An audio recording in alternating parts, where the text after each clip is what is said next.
Hi, everyone. Kelly Deutsch here, and welcome to our first ever episode of Spiritual Wanderlust. I'm really excited to have you here with us.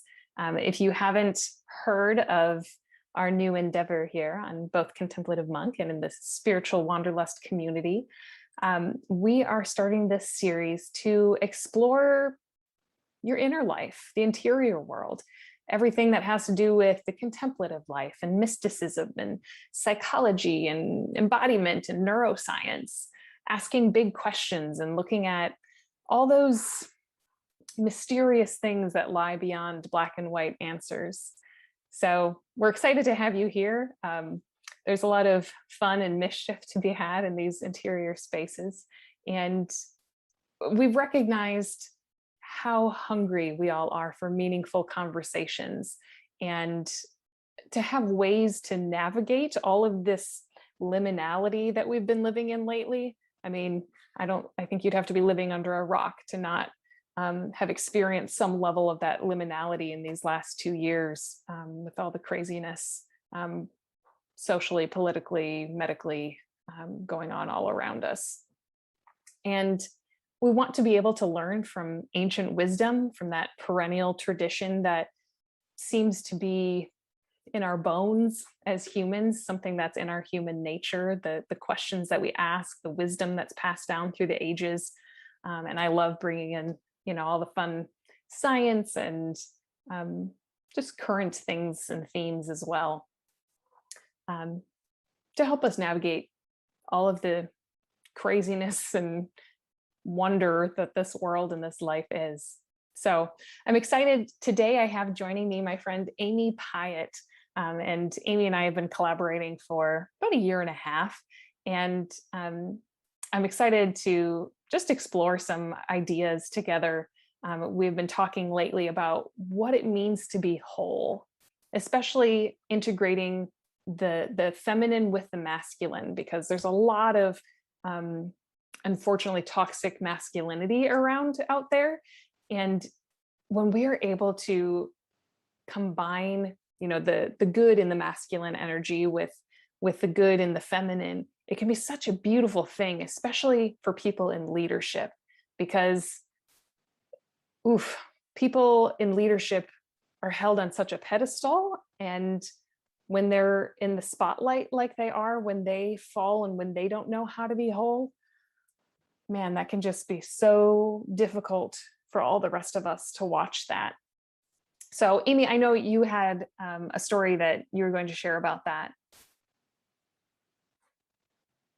And I was telling Kelly earlier that I recently had an experience of finding out that someone who I just adore, their work, their mind. I've read a lot of stuff by them and learned so much from them. And I still will continue to do that. But I found out that they have recently had, shall we say, some very human struggles with addiction and even like run-ins with the law. And you would think that, like, I don't know, at some point, I would learn not to put people up on a pedestal and expect them to be anything other than human. But I still make the mistake, even though I myself as a pastor really try to resist that tendency to be raised up, to be anything other than just me, Amy, flaws and all. Sometimes we need to lift people up, but then we're heartbroken or we're disheartened when they fall. And so, like, the need for that, first of all, what is that? And then how can we maybe not set people up and set ourselves up for that? Thinking about, like, Rene Girard, and he talks about the scapegoat and a need to have someone to blame and sort of like cast all of our, I hate the word sin, but that's sort of the culture from which it comes. Our shortcomings, our shadow on, and then we run it off a cliff and we can wash our hands off of it, right? Well, is this sort of like the bookend to that? I don't know. What do you think? Yeah, so I was just having this conversation the other day with a friend of mine. I'll call him Bill. And Bill and I studied in Rome together, and he was a seminarian at the time. I was in the convent, and he came back, was ordained a priest and had been a priest for a handful of years. And he himself was struggling with addiction. And so he talked to his bishop and said, like, I'd like to take some time in a treatment center, to like, I need to figure this out. And the bishop was very gracious about it. But after his time at the treatment center, he's like, I still need some time. I'm going to take another year sabbatical to figure out what's going on. And the bishop was like, all right, well, then you need to figure out a way to provide for yourself. And, we can see where this goes. And so for the first time ever, Bill had to figure out how to get a job, interview, rent an apartment, find furniture. Like, he had never done that. It was like high school, minor seminary, major seminary, priest, like, surprise. But the thing that, one of the things that was really difficult for him, among others, was really just others' expectations and disappointments, particularly his family. And I have another priest friend who left the priesthood, and he's like, Kelly, like, you would have thunk that I had just announced the worst thing ever. I was raised in an Irish Catholic family. They were so proud to have a priest in their family. And so, for me to leave, he's like, it honestly would have been easier for me to tell my like staunch Catholic parents that I was gay. He's like, I'm not, but that would have been an easier announcement for them than, I'm leaving the priesthood. And as I was talking with my friend Bill, it was so interesting, because I think, just like you were saying there with that idea of the scapegoat, this is very Jungian, like how we just cast not only our shadows on people, but we also cast our light, or some people call it the positive shadow. And so we want our heroes, our gurus, these models that we hold up for ourselves, to hold all the positive things about us, the things that we don't really think we're capable of. And so we have to cast them on someone else. So when they fall, they get so upset, because they're like, you were supposed to hold the dream alive for me. Like, that was your responsibility. Instead of recognizing like, oh, maybe I can be prayerful and care about every person that comes in contact with me, and all the things that we think pastors or spiritual teachers or whoever are. And instead we put this huge burden on these very human persons. And I mean, I'm sure it's true in Protestant churches as well, but man, within the Catholic Church, like priests and nuns, other Catholics are just like, oh, father, oh, sister. And they just have such reverence for them, which, hey, that's lovely, but also forget how human they can be as well. There's another friend of mine who, I have lots of friends who became priests or nuns, and within that percentage that also left. So I have another friend who was in a convent, left, had a really difficult experience, not great. There's some toxicity there, and that's, oh my gosh, we could do a whole nother podcast on that, how we spiritualize our emotional toxicity. Like, oh, in Catholic world, we just say, offer it up, like, this is your sacrifice, offer it up to Jesus. It's like, yeah, no, not toxic behavior. That's not what you do with that. But she was sharing with me how she had been, circles that I run in, she had dinner the other night with an exorcist. Oh, as one does. Right. And he was saying some of the most insidious things that he had ever seen in his work as an exorcist were in convents with nuns. And he's like, so many people have such a hard time believing that, because they can see like, oh, okay, those priests and all those sex scandals and the shockingness of that, but he's like, people don't want to believe that women are capable of that too. Oh yeah. Oh, they are. We are. Anybody who has this flesh suit is capable of it. Yeah. And it's so interesting listening to you talk. I'm just thinking about like the ways in which, first of all, I resent when people do this to me, but then I do it to others.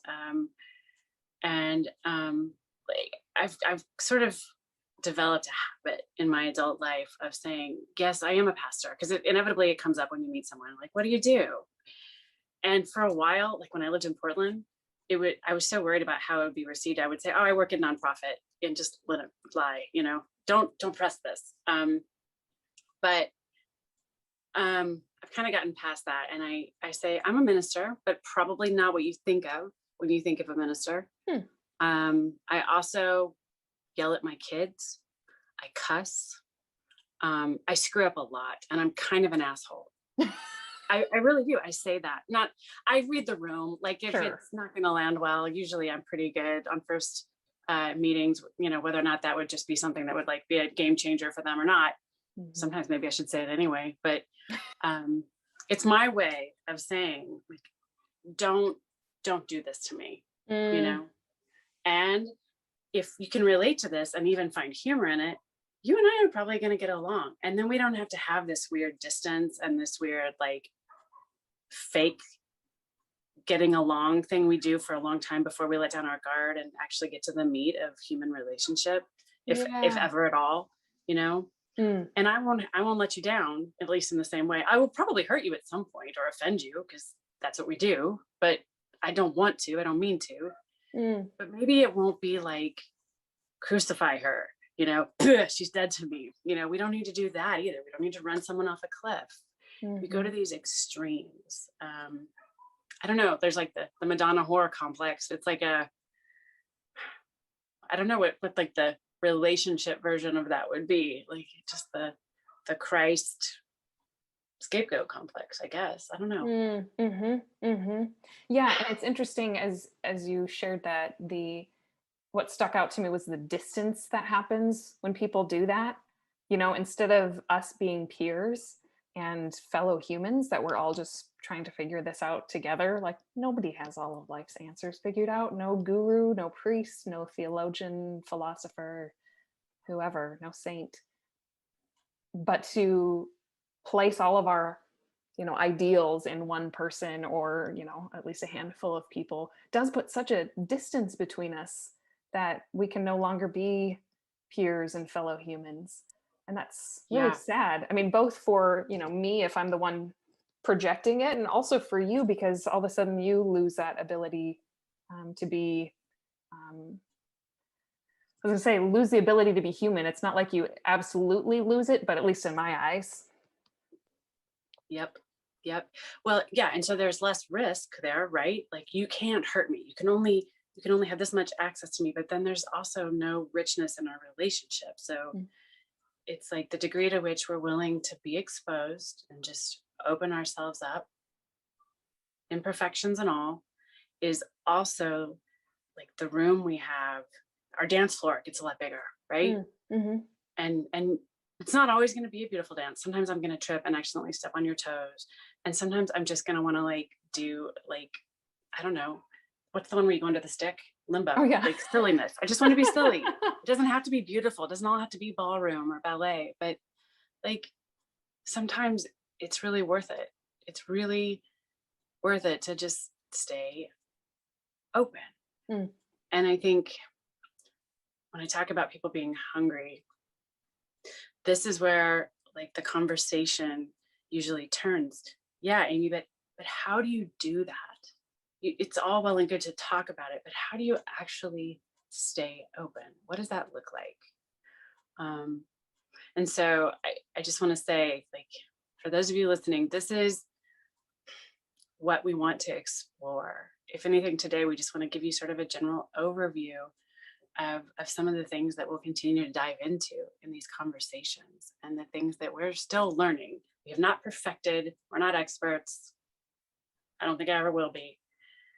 But through sitting with my pain, storytelling, and having people in my life who are willing to witness those things and like reflect love back to me, it's actually rather uncomplicated.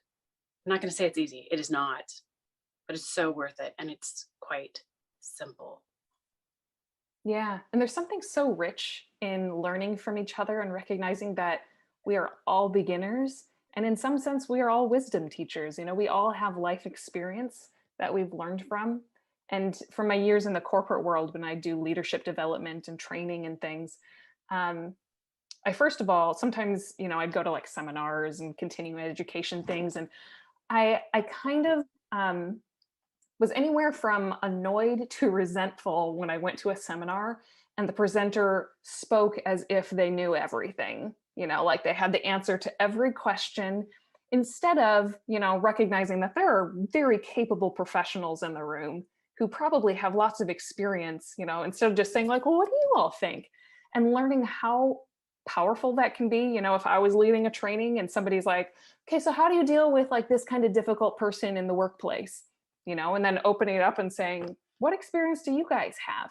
And just validating that we all have valid experience and riches, treasures, wisdom to share. And it really evens out the playing field so that we become, instead of gurus, we become more facilitators, Yes. Yes. And I think when I talk about maybe a more feminine model of leadership, I think collaboration is something that just comes more naturally to us. Not always. It's not, absolute and always true, but these stereotypes exist for a reason. Women know how to work together to get a thing done. We know how to communicate. We know how to like encourage each other to use those gifts, to see those gifts and bring them out. We don't need someone to be at the top. We don't need someone to win. We don't need, leadership does not have to be a pinnacle from which you're destined to fall. It's just the main example we have. Yeah, especially that model of leadership. Yeah, because it certainly is helpful to have somebody where it's like, okay, there's some structure here and this is how we're going to make decisions, etc. But there is something very masculine about that executive, like, I'm going to make an executive decision and this is what we're going to do. And sometimes that's necessary. It's not like feminine good, masculine bad. It's Nope. Simply that we need to make sure that both of those gifts are interwoven in how we approach the world, and not only in leadership but in our daily lives. What's that? And when we talk about masculine energy, feminine energy, it's more in that archetypal way. It's not like, Yes. I need to somehow channel something. I mean, use whatever language you're comfortable with, but that's one of the reasons why I like Carl Jung and his ideas of archetypes and things, and the shadow work. That's, man, we're going to have somebody come on here and talk about shadow work. That stuff is fascinating. Yeah. But to be able to integrate those, the light and the shadow of the feminine, of the masculine, all of those gifts, so that we can be more balanced human beings. Right. And maybe less inclined to hide and feel ashamed about them, but just to learn how to reconcile them, to kind of hold them lightly up next to things that we are good at, things that can be celebrated, and actually maybe things that we thought before were shameful and weak can become, with time, gifts that can inform us, that can help other people heal, that actually, with a little tweaking, are beautiful. I mean, that's the story of 12-step wisdom, right? In that addiction tells you to be ashamed and to hide it and to just keep being addicted, right? That's the only way out. It's the only way through this. And that's how it thrives. But the way 12-step works is that you come together, and in this shared wisdom, this shared story, you hear something of yourself in my weakness, in my struggle, and somehow you feel less alone. You feel more welcomed, more seen, and you find hope. There's like this miracle that takes place in those rooms where people are just being really honest about the ways they have totally messed up their lives. And it's counterintuitive, but it's real. Yeah. Yeah, so much. I mean, that reminds me of all of Brene Brown's work on vulnerability. The person who is being vulnerable almost always feels like they are just revealing all of their weaknesses. Like, look how weak I am. Whereas everyone else in the room is like, oh shit, that person is so strong to be able to share that, like, what courage. Yes. Isn't that funny? all in the perception. Yeah, it's all relative. Yeah. Um, it does take courage. It does take courage to be seen, but it's also such a gift. And yeah, to have that received in a way that is loving and reflected back to you. Oh my gosh. I mean, I want that for everyone. Yeah. Who would you say, if I asked you, who are one or two people that you have met, whether you know them personally or, by name, um, who seem to embody both that masculine and feminine really well? Oh, that's a great question. Hmm. So the first person that comes to mind is probably uh, my own mom. Hmm. Um, yeah, my mother has never been much of a stereotype in the way of like traditional female roles. She's a little like 5'3". Now she's gray. I mean, that's where I get it. She used to be blonde when I was a kid, blonde lady who was just like very, not overly confident, but just pretty strong in who she was. Hmm. Oldest of 5 kids, and like she kind of ran the show. And so she didn't doubt herself much. And if she did, she didn't show it. Hmm. Like put a pin in that, because the whole like imposter syndrome thing is part of the whole narrative I think that we have to work Hmm. around. But um I still see her as somebody who just has a natural sense of like assuredness in who she is. And it's not about her ego and like puffing herself up. It's just like, I'm comfortable in my own skin. Hmm. And growing up, I watched her like change her own tires and mow her own lawn. And she was a single mom. Um, Little background, you know this about me, Kelly, but people listening won't. And I share this with my father's permission. He got into recovery from alcoholism when I was 13, so that was why they split. When I was 4, his drinking just started like tail spinning. That's a whole other show. But um, my mom had to figure this stuff out for herself. And um, she, in the workplace, she worked with all men, but she was their boss and she was smaller than any of them. um, but also like incredibly maternal in the ways that like she was very affectionate and loving to my brother and I. um, and like taught me how to cook, and she would sing to me and play guitar. And um, yeah, she's a storyteller. um, so she's a good balance of, when I think about like male and female qualities, my own mother Hmm. is, for me, is like pretty key in that area. How about Mhm. you? Yeah. Let me sit with that moment.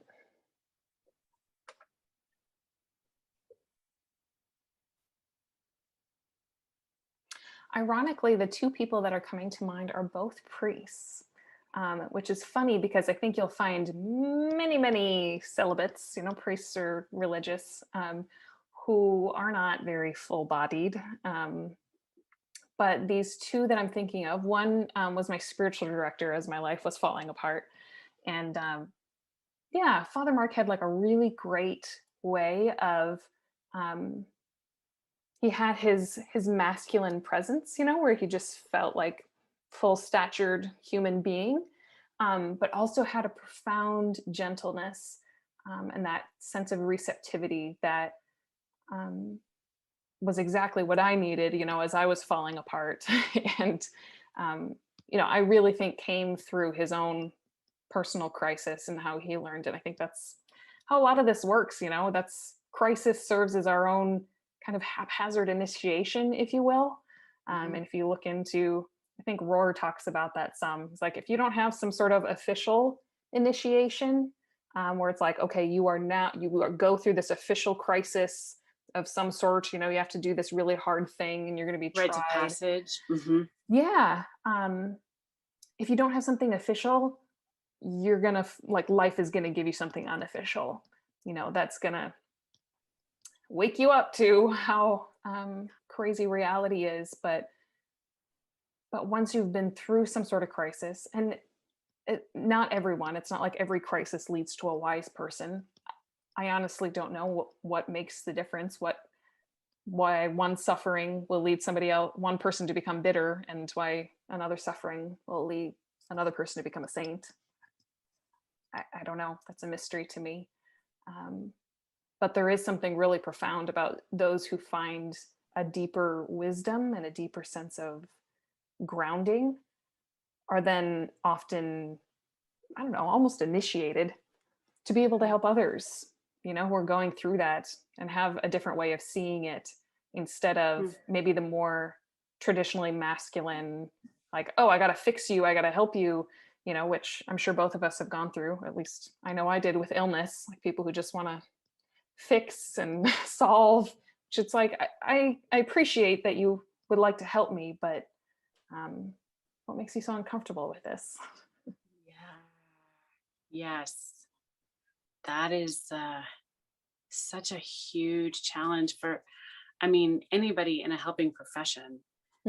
Like, we're supposed to want to help, right? We're supposed to be able to fix. We're supposed to know what to do. And I would sort of put that in the camp of a feminine characteristic, because it's part of nurturing. And I don't want to fall too much. I realize when I was describing my mother, like, those were pretty stereotypical male female definitions, but growing up, that was my first formative experience. But like, just bearing with someone, witnessing their life, and allowing our hearts to be broken by the things that break their hearts. Yeah. Sometimes that's the best we can do. And that's not nothing. It's huge. Yeah. So let me backtrack. How would you define what you would consider like these masculine and feminine archetypes? What words do you associate with each? Yeah. Okay. So feminine would be receptivity, subtlety,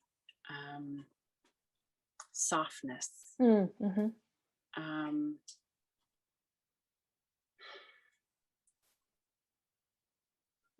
life bearing, right? Life comes through the feminine. And masculine would be, I immediately went to the negative, and I didn't want to do that. I don't usually think of it in those terms, but for some reason today, that's where I went. Masculine would be provisional. It would be courageous. It would be, what's the word? Like,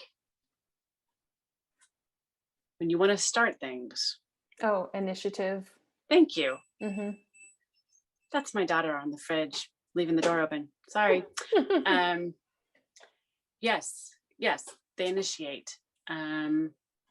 So life starting, which is actually, if you think of the woman's body as that which bears life,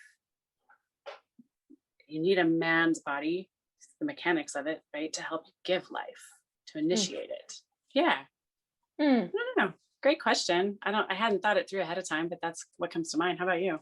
Yeah. As you were sharing that, I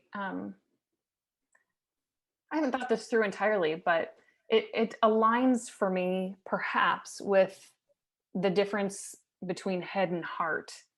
Again, speaking in these archetypal ways, not just, in no way am I saying like, oh, all women are receptive and vulnerable and life-giving, and all men are provisional. Like, that says very little to do with like everyday human beings on the street. But there is something to those images and stories that we give over millennia throughout human history.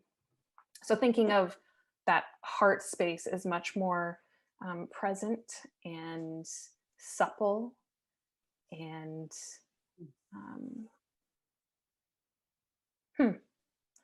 the word expansive comes to mind, but that can also be a very masculine thing as well. Head does have more of that analytical problem solving, taking the initiative, which is why it's so important for us to have both, because we have to live with both head and heart, or you could even call that left and right brain. Left brain tends to be the much more analytical, straightforward, let me be efficient. Right brain is the relational, okay with mystery, creative kind of energy. And you have to use both sides of your brain on all occasions. Like we can't just use half of it. Yeah, and I love both of those. Like I love the way that both of those kinds of energies, if you will, feel in my body. When I'm just in flow and I'm creating, but I'm also achieving, and I'm just like, yeah, I want to go conquer the world, and you just have that kind of expansive energy that makes you light up. But I find, especially in spiritual direction or coaching or any of those scenarios where you need to listen deeply, that's a much more feminine stance, of just receiving people into that hollowed out interior, and oftentimes it's suffering that hollows us out. But because of that, we have a much more spacious place to receive others and be present with them in pain, struggle, joy, life. Yeah, life. Yeah. Yeah, I'm thinking like the people who I lean on for spiritual direction, guidance, wisdom are people who seem pretty integrated in these two. Yep. I don't know, human experiences, that they have learned to hold them, not in tension so much, but like lightly, and to pull from both, and to allow both expressions, and not to suppress. That was another word that I was thinking when you were talking about how some people are surprised by nuns having the same issues that everyone else has. Well, I think it's no surprise that any situation that would ask us to suppress a part of who we are would cause some people who aren't allowed to integrate in some form, right? If they're not given some expression of integration, that suppressed human experience is going to come out sideways. Yes. In the form of pain, and it is going to hurt others, because hurt people, right? And cause more suffering. And so we need tools to integrate. We need examples of integration. We need a path for it. And so like the wise people, another example I would give is my spiritual direction, Don. It's funny because his name could be D-O-N, which it is, or D-A-W-N, but like the morning, Don, 78-year-old man who is the most integrated man in the way of like totally embracing his feminine side. It's hard to articulate, but he has like a mother's heart. He will cry with me. He is so intuitive. There's a good word.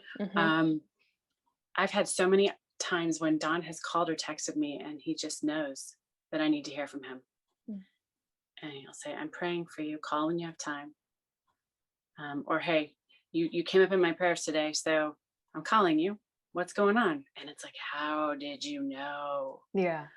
So he's very receptive. He's very open. Yeah. That would be another good example in my adult life. Yeah, that's beautiful. And it is, like you said, I think we need to have these opportunities as well as models for integration. And that was always such a huge question that I had while I was in the convent. I was in formation with these sisters, and I remember asking, even before I entered the convent, asking these other sisters, since that's, what I plan to do with my life, and asking so many religious, like, what do you do with your sexuality? Like, how do you live that? Like, what do you, and so many, really because of the formation that they had been given, would just be like, oh, well, you just, kind of sublimate your desires and offer it up to God.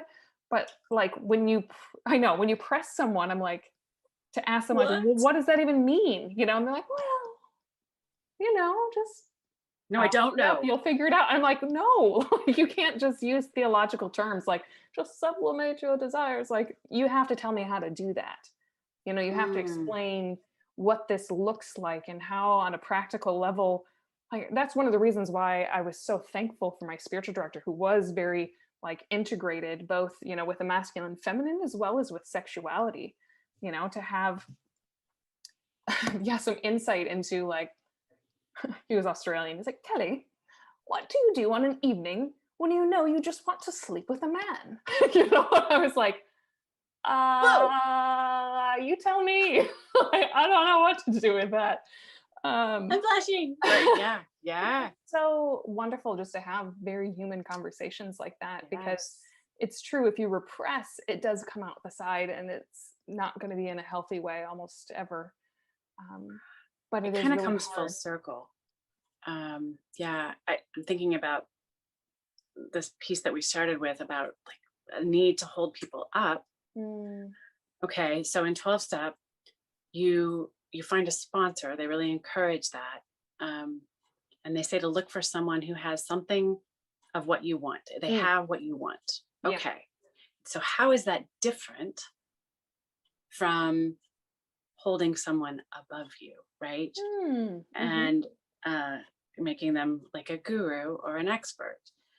I think it's so much more honest to say, no, this person just is a little further down the road on this path. And they're probably still going to take some wrong turns. They're still going to trip up. But it gives like a whole new permission, a new vocabulary for that relationship. And it's so much more like grounded in reality. Yes. We're going to do this together. I remember it was a very important turning point for me in spiritual direction with this priest, Father Mark. When it finally clicked in his humanity, because it is so easy, especially when you're starting to just grapple with these big questions and you feel kind of uncertain. You know, you just want someone who's like, okay, I can put wholehearted trust in you. You've been down this road, and just entrust myself to you. And it was a really important turning point when, I don't know, within a few months, there were a few things that just either his insight or advice or something just felt really off, you know, or he would say like, oh, well, you know, you might consider XYZ, and how does that sit with you? And I'm like, terribly. Like, Doesn't. like, no, that doesn't. I don't think you understood even what I'm saying. But to have those experiences was really important for my insights to be like, Kelly, he's human too. Like, he's a few more steps down the road, but he doesn't have all the answers. And that was important for me to recognize, because I didn't even realize I was doing that, projecting in my spiritual direction relationship. You know, it was just it's so easy. Trusting myself to him. And I think that's fine and good for some stages of our growth. I think that can be important when we're feeling like we're floundering and like, is there someone who understands this? Because sure, he had certainly more wisdom and knowledge and experience than I did. And I still love to find spiritual directors, coaches, and therapists who have that similar quality. Like, yes, I want a sponsor who's 2 steps ahead of me. Yeah. But yeah, it is easy to place then our trust or project all of our ideals and hopes in that person.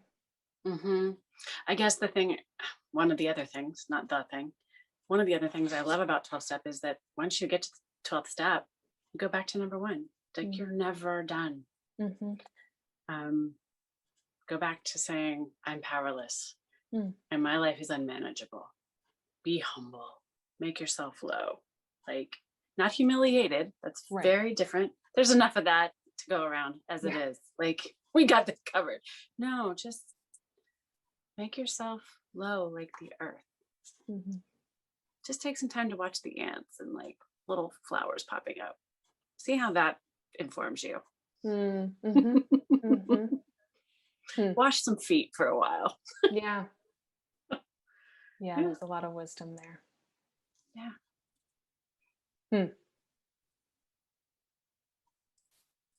What would you say if you had to pick 2 nuggets of wisdom that you've gained from 12 steps?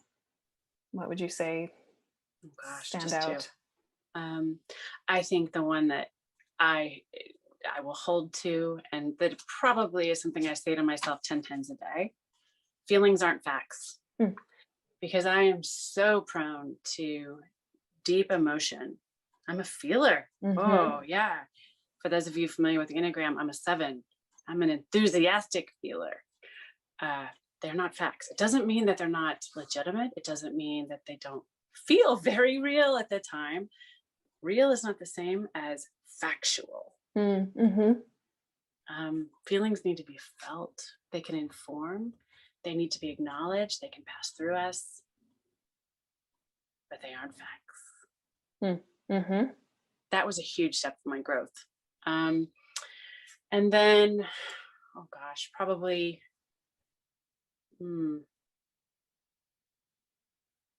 I have so many slogans running through my head right now. Probably just progress, not perfection. Yeah. What is progress today? It looks different every day. Mhm. Sometimes, I mean, for the alcoholic, it's I didn't drink today. That's Yeah. progress, because Right. in my life before I did. I'm not an alcoholic, but I'm certainly an addict. I use that term pretty loosely to mean like anything I put between myself and love, anything that blocks me from love. So I can be addicted to TV, to chocolate, to shopping, to, I mean, you name it, Netflix, avoiding responsibility, procrastination. The list can go on. Can you tell? Like, Mhm. I have a very long list. Yeah. Yeah. Progress, not perfection. Yeah. Perfection is, it's not a word I like.